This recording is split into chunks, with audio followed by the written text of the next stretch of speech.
Hi guys, it's SimLicy here. So today I'm back with another apartment renovation video, and this time it's a vampire's apartment. So originally going into this, I was thinking of doing a good vampire's apartment, and then I kind of went overboard with the kind of creepy decor and the dark colors. So he's a bad vampire, because what I had in mind was it was like a lonely, kind of older vampire that lived in the city. Maybe he had to escape Forgotten Hollow for whatever reason.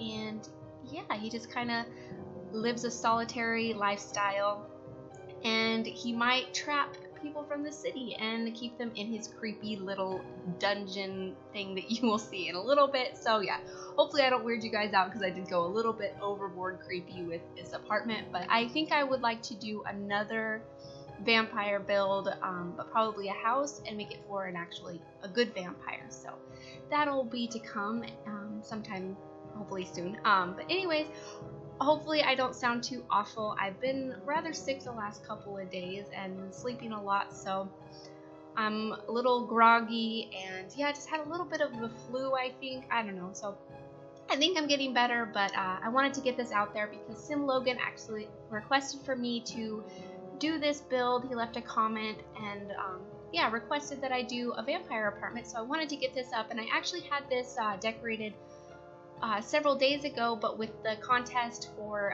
Sim Guru Kimmy's seafood challenge, I wanted to get that up before this, because that one had a deadline. So this one got pushed back a little bit, so I'm sorry, Logan, about that. But here it is finally. Hopefully you like it, and it's what you were looking for. But yeah, so I'm working on the kitchen and dining room right now, and I kind of just thought that the guy that lived here would just throw up these big drapey curtains, trying to block out any light that he can, and just kind of, I don't know, lives alone and reads a lot and kind of lives kind of a sad, scary life is what I was thinking. Maybe he's not the nicest of vampire, but maybe things will turn around for him. Maybe he'll find somebody that he cares about and will turn his ways. Who knows what'll happen, right? But I had a lot of fun picking out the different little items for the kitchen. Yeah, I really like the vampire items. I did use some of the creepy wall decals, a little bit of more worn stuff, but I didn't go overboard on them. I just wanted to make it look a little bit worn down, and especially towards his secret office and kind of dungeon room that you'll see in just a little bit. I did add a little bit more scratches and stuff, because maybe he's taken out a little bit frustrations and things on his walls. So you guys will see that in just a little while. Yeah, it's pretty good to be doing a shorter video, since I haven't been feeling very well. I don't have to talk for as long. I think this one is maybe 15 minutes of talking. I don't remember exactly. I can't see right now, but yeah, I wanted to mention something about my other vampire builds. So I did two vampire builds in Forgotten Hollow, and then I also did a collab with the Colorful Sims in Forgotten Hollow. But if you haven't seen that, go check it out, because another thing that's really cool about that is Pineapple actually renovated what me and the Colorful Sims had done. So if you can, watch them in order. It's really cool. So the Colorful Sims, it was a 50-50 build challenge. So she built the first half and decorated it, and then I built the second half and kind of modeled it off of her half. And then Pineapple took the entire build and renovated it and kind of fixed it up a bit. So I'm going to update a description box to include Pineapple as well. So if you don't know who she is, go check out her channel, because she is awesome. Both of them are so cool to work with and really nice people. So make sure you check out their channels. And yeah, I just thought I would mention that description box would be updated, because I don't think I've done that yet, and I'm kind of slapping myself for it, because it needs to include her as well. But yeah, so I'm just kind of getting things situated. I tried doing something with this flooring, but I ended up not really liking it that much, because it was a little bit uneven after I had to move around the floor, the walls and stuff a bit. So I do change the flooring, and I move the organ to the entryways. So I thought that would be kind of noisy for an apartment, but maybe nobody wants to live next to him. Maybe the next apartment over is abandoned, or maybe nobody lives there, and so he doesn't disturb anybody. But it would be rather irritating to live next to a scary vampire playing the pipe organ all the time, because he's probably kind of scary and intimidating, so you wouldn't want to approach him and be like, hey, knock off all your organ playing, it's too noisy, because you'd be like, don't eat me. Like, it'd be kind of scary, so you'd probably just put up with it. So I imagine nobody lives there for very long or at all. But yeah, so let me know what you guys think about trying to do a good vampire's house. I've seen some people do them before, and so I thought I would probably try to do my own here pretty soon. And that'll probably be the last of the vampire stuff for a while, because at least vampire based, I would probably like to do some Victorian homes that are built in other towns, but I'll probably do 1 or 2 more builds that are actually in Forgotten Hollow, because I actually think I have 2 empty lots there. So that's probably what I will do. Oh, I was also thinking about a vampire community lot as well. So if you guys have any ideas, please let me know, because yeah, I'm doing this as a request, and then I'm also doing another one coming up here pretty soon, probably next week or so. It's also a request. So if you guys have any ideas or requests, please let me know, because I will most likely do them, as long as I am capable, which I hope I am. I like things that are a little bit different and a little bit more challenging. So yeah.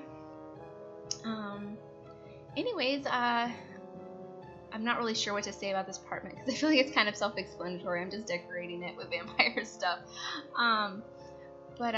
So me and my husband have been exploring our new town a little bit more, and like I've said previously, there is a zoo in town, and I've never mentioned this before, but I am very, very obsessed with tigers.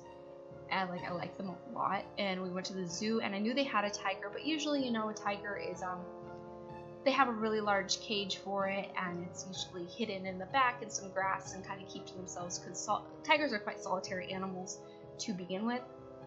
So especially in a zoo setting, they try to hide and keep to themselves. But this one was a smaller cage, and this tiger was so active. He was like pacing up and down the fence, and like we were like 2 feet away from him. Like I've seen tigers at the zoo before, and I've held a baby tiger before, like actually held it in my arms, and that was amazing. That was like the best experience of my life.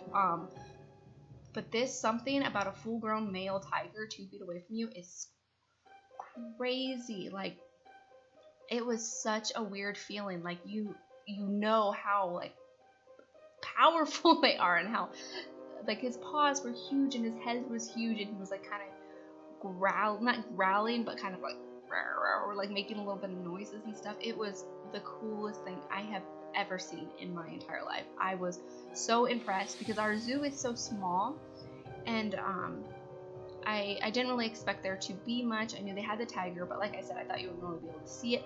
But they also had like lemurs and monkeys, and they had some little wallabies, and it was really cool. I was really impressed with it being such a small zoo, because yeah, it was really cool. Might be kind of a weird topic to talk about in a vampire build, is the zoo, but I am a big fan of the zoo, and I am a big animal lover, and I really support zoos that that do a good job and really promote education for like animal, just to kind of bring people more aware of animals, and I really like it. I don't know how to explain myself, but yeah, I really like the zoo, and so I was very excited, and I really like tigers, so I was really excited to be able to be so close to one. But back to the build a little bit, I really like that entryway with the big painting. I kind of thought, since he lives in the city alone, that maybe that's a mural of his maybe his wife, maybe she has died, maybe she got burned up in the sun, or something tragic happened to him, and maybe that's why he left Forgotten Hollow and moved to the city, and maybe he's a little bit angry, and that's why he's kind of a bad vampire. Maybe he wasn't so bad to begin with, maybe he just kept to Forgotten Hollow and only bit people every once in a while. But as you can see, that has a bookshelf that leads off into a back room that has his office, and also a dungeon kind of. You'll see. It's kind of creepy, so bear with me. But I thought it was kind of a cool idea, so we'll see. Hopefully you guys like that. But yeah, I thought that he was kind of maybe resentful and maybe angry that his wife had passed, or maybe she left him because maybe he's was maybe because he was being such a bad vampire. Who knows? I don't know. If you do decide to come up with any sort of story, let me know. But yeah, that's kind of what I was thinking with that, and thought that maybe some of the other pictures could be of other family members that maybe abandoned him because maybe his wife died, and maybe he just became so resentful and angry that he started just being such a bad vampire. Maybe his children couldn't deal with him anymore. Maybe, you know, his other family members kind of disowned him or something and was like, you know, you're out of control, we don't want anything to do with you, and you know, kind of what I was thinking. So a pretty dark story. Usually my families are very happy, and usually I don't think they're very dark stories, but that's kind of what I had in mind with this one, which is kind of why I want to go do a little bit more of a happy story, or a happy build for a good vampire. But yeah. So this bathroom's very small. There's not much to it because since he is a vampire, he won't need it. But I thought for it being an apartment, it was pretty realistic for there to be a bathroom. And I overlooked the fencing that I was looking for, so when I uploaded it to the gallery, I did end up finding the fencing that I was looking for in here, and it will have it. So it'll be different than this because I ended up using the these right here from the sellers, and you can't actually open them. So I do replace them with the different fencing. I don't even think they're in the screenshots, but yeah, it's basically the same thing. It's just an actual fence that they can get into. And I put that kind of creepy one-way mirror so we can kind of see what this prisoner is doing. For playtesting purposes, I hired a butler and thought maybe that could be the butler's quarters, and maybe he just feeds off of the butler. But like I said, maybe he's not the nicest of vampires. Maybe he traps people from the city and puts them in there and feeds off of them and just gives them food as needed. And then this is his office, and that's pretty much it. We're almost to the end, so sorry I'm all kind of sad and sickly sounding in this video, but thank you so much for watching, and please leave any comments or suggestions that you have. Okay, bye!